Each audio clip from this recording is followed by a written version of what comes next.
Thank you for joining me for another episode of Conversations with Candace. I'm Candace, and we're going to be conversing today. Today's a very special episode because it features my baking brand, Candace Confections. Follow me on Instagram. Today we're going to be baking my favorite cupcakes, carrot cake cupcakes. These are my absolute favorite because not only are they inexpensive, but they're super easy to make and they stay moist for a really long time. So if you have one, grab it and let's get started. To begin, you want to have all of your ingredients at room temperature. That way everything bakes at the same temperature and everything is moist and delicious whenever you're done. You're going to start off by peeling and shredding 6 to 7 carrots and putting them in a bowl. You can do this the night before and put them in the refrigerator, but let them come to room temperature. And whatever juice comes out of them, make sure you put that in your mix as well. So I have my carrots here. I'm going to add flour as well as baking soda, baking powder, cinnamon, and a little bit of salt. I'll put all the ingredients in the description box below. I'm going to sieve all of those things together into my carrots and mix them real nicely.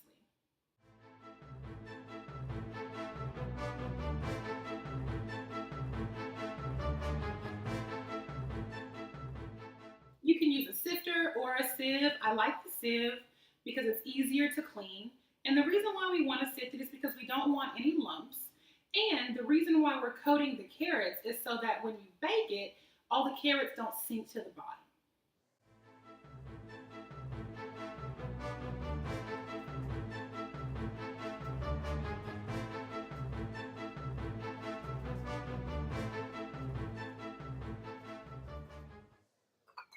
Once that's done, you're going to mix everything together.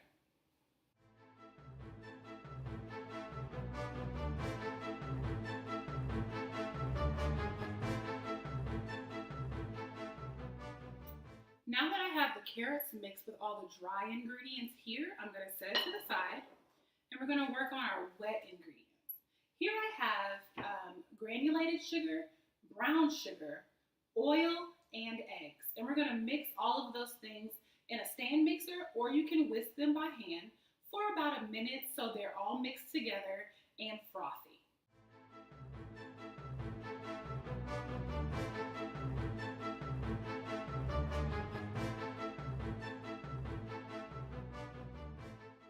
I really love this stand mixer. It is from KitchenAid and it was gifted to me by a friend and it has really been a lifesaver.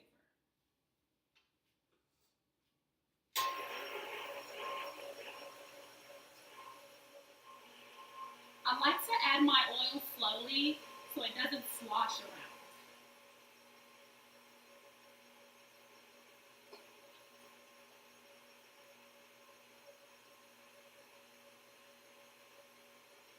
Now once that's all mixed together, you're just going to put your carrots with your dry ingredients into this mixture.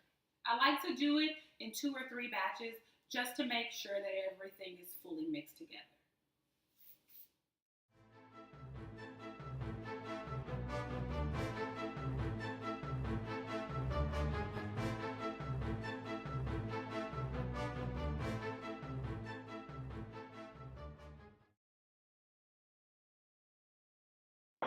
That's almost mixed.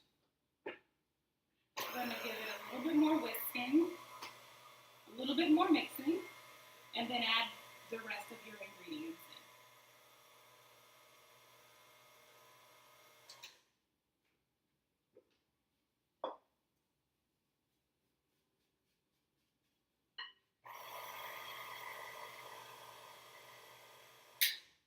Once everything has mixed together, you can take your bowl off of your stand mixer and scrape down the bowl to make sure everything is mixed up one last time, as well as getting all this delicious batter off of your paddles.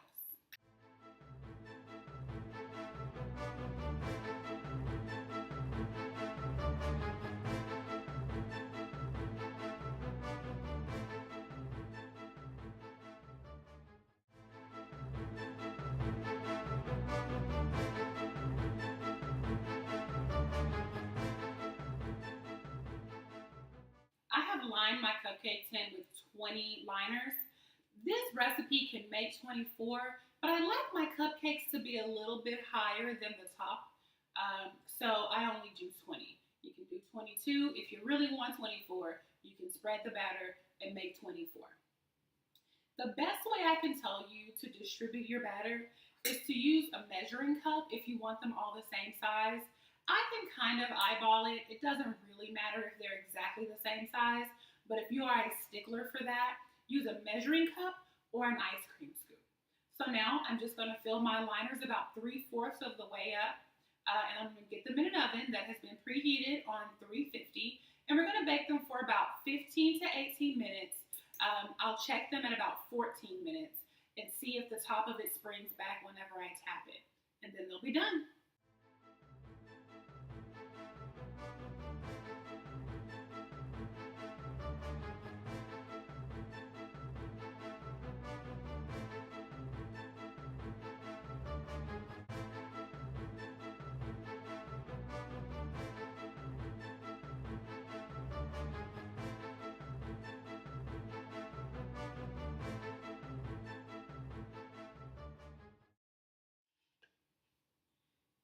It is my opinion, it's not fact, just my opinion, that the best part of a carrot cake cupcake or a red velvet cupcake is the frosting. More than buttercream frosting or chocolate buttercream or Swiss meringue, cream cheese buttercream is the business. It's what you want. It's what you need, okay? We're going to do it today. We're going to make it today and we're going to put it on our cupcakes. Only 3 ingredients. I lied.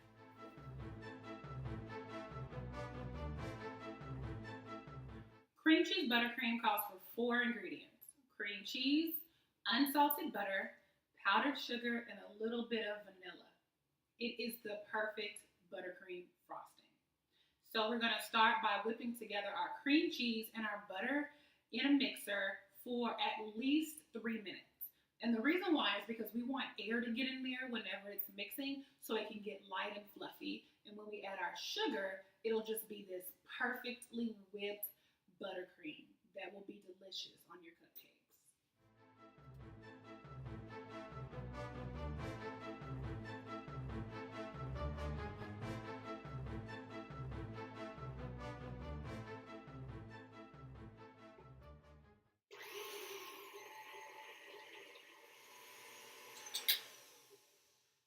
Once that's been whipping for about 3 to 5 minutes, you can go ahead and start adding your powdered sugar.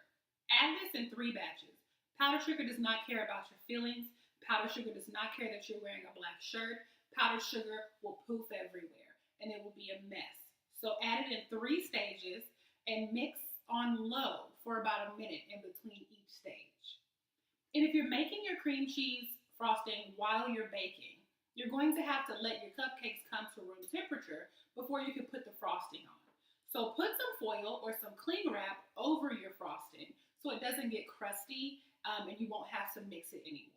Also, the way to know if your butter and your cream cheese are ready for the powdered sugar to be added, it will be a white, fluffy looking color rather than the yellow color that the butter started off as.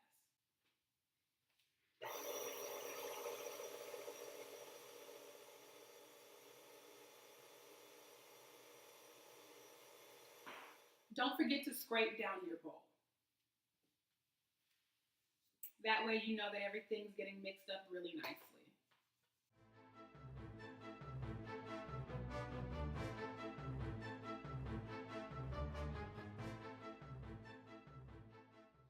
Now there's a few things you can do while you wait for your cupcakes to bake and cool off and all of that. But because everybody makes baking seem so glamorous and, oh great, you're an entrepreneur, this is so awesome, your cupcakes are delicious, I want y'all to see what I do when I'm done baking. And that's dishes. Okay?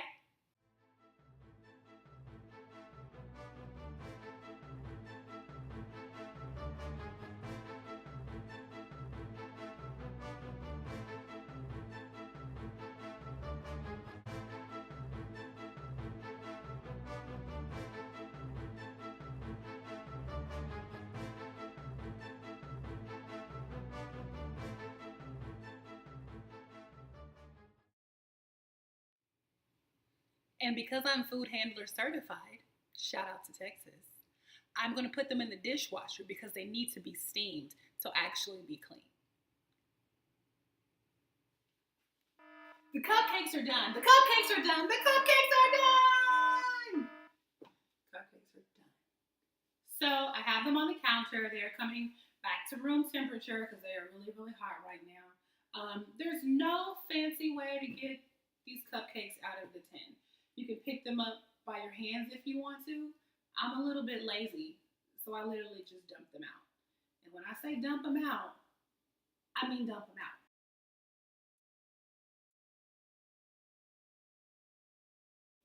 I dumped them out. Now I'm just gonna get everything situated on my counter so they can really cool down, and then we'll frost them.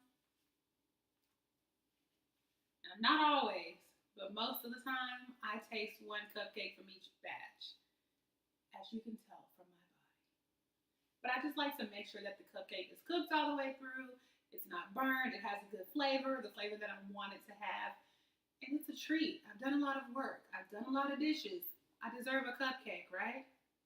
Right. We have come to my favorite part of the baking process, and that is frosting the cupcakes. I love frosting. Sometimes people say there's too much frosting. There can never be too much frosting, okay? So I'm using a reusable piping bag because I pipe a lot. You can get this from any baking store. And I'm using a Wilton 1M tip. It'll give you kind of a little flower pipe on top. It's really pretty. So I'm just going to add frosting to my piping bag. An easy way to do this is to put your piping bag like this in a cup and fill it up that way. But we're good. We don't need a cup today. So we have our beautiful frosting. I'm just gonna put a little bit in. I'd say fill up your piping bag about halfway. And you absolutely don't have to pipe frosting on. You can just get a little knife and spread it on top. But if you want it to be kind of cutesy, you definitely want to pipe.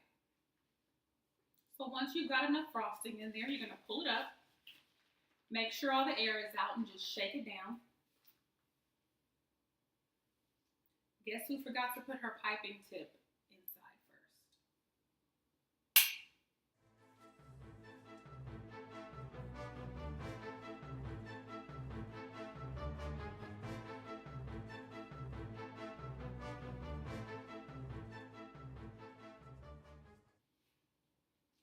We're back. We're opening up our piping bag as neatly as possible. Trying to get the air back in so that we can get the piping tip in. I'll be right back. And we're back. All my life I had to fight. It's fine.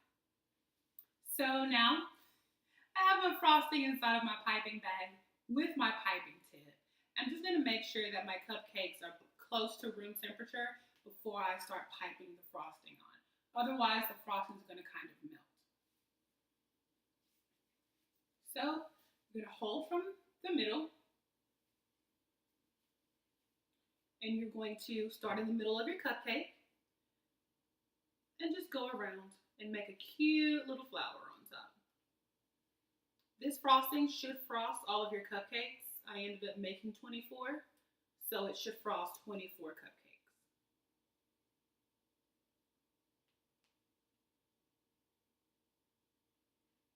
Want to see up close?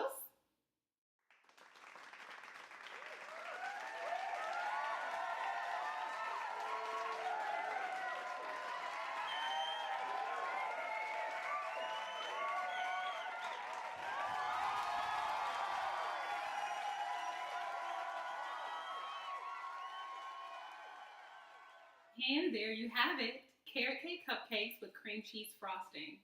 Thank you so much for joining me on this episode of Conversations with Candace, Can's Confections edition. Please like, subscribe, and share. Follow me on Instagram at Can's Confections and Conversations with Candace. Y'all have a good day.